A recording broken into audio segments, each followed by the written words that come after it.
Pakinggan nyo mga kapatid, napakaingay.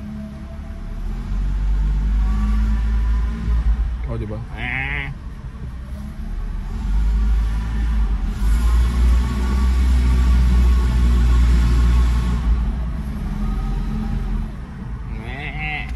Nakapikon eh.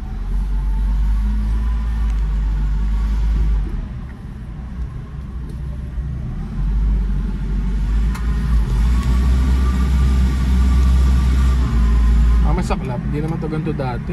Napakatining nito manak ko. Kaya nga nakakapag-vlog ako sa loob eh.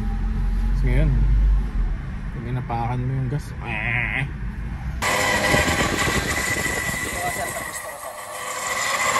tulig mo.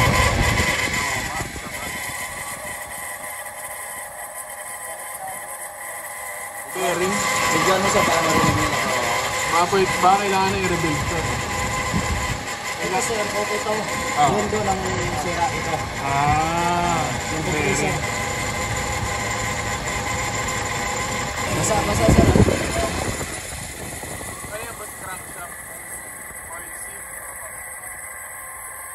Ano yun? Parang ano lang? Parang gasket lang. Malapang nila kasi. Maingay yung compressor.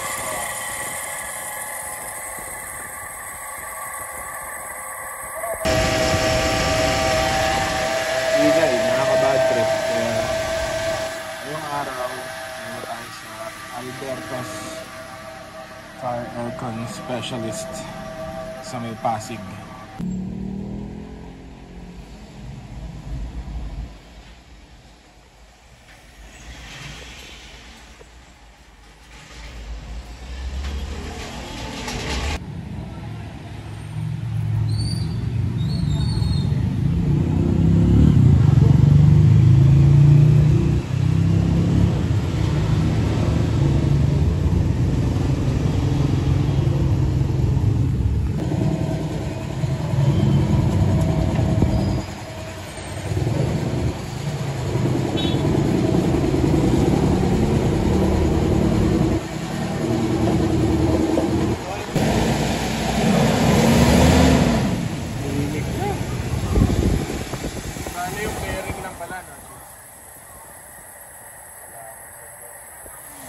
Oh my god, wala nang ingay.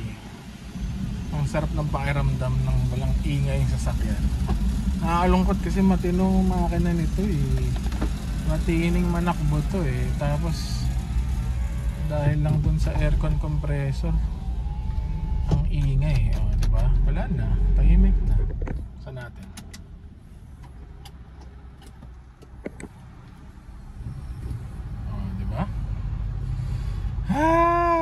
Di ba mga kapatid, nakakainis kapag mayroong ingay na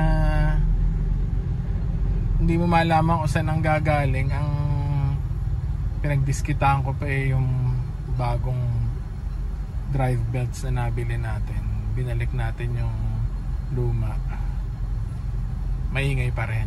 Tapos nung tinanggal nila kanina yung belt na nakakabit sa compressor, walang ingay. Ibig sabihin yung compressor talaga maingay. Tapos chinek nila, maraming salamat, shoutout sa Alberto's Car Aircon. Chinek nila, okay naman yung clutch, yung mismong clutch bearing lang talaga ang maingay.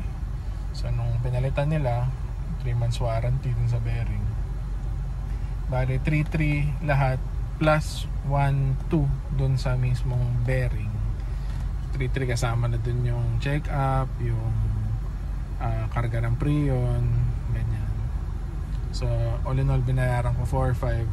Pero bawat piso nun sulit kasi nakakapikon talaga pag ang ingay nung compressor. Narinig nyo naman kanina, di ba? Ngayon tanong mo.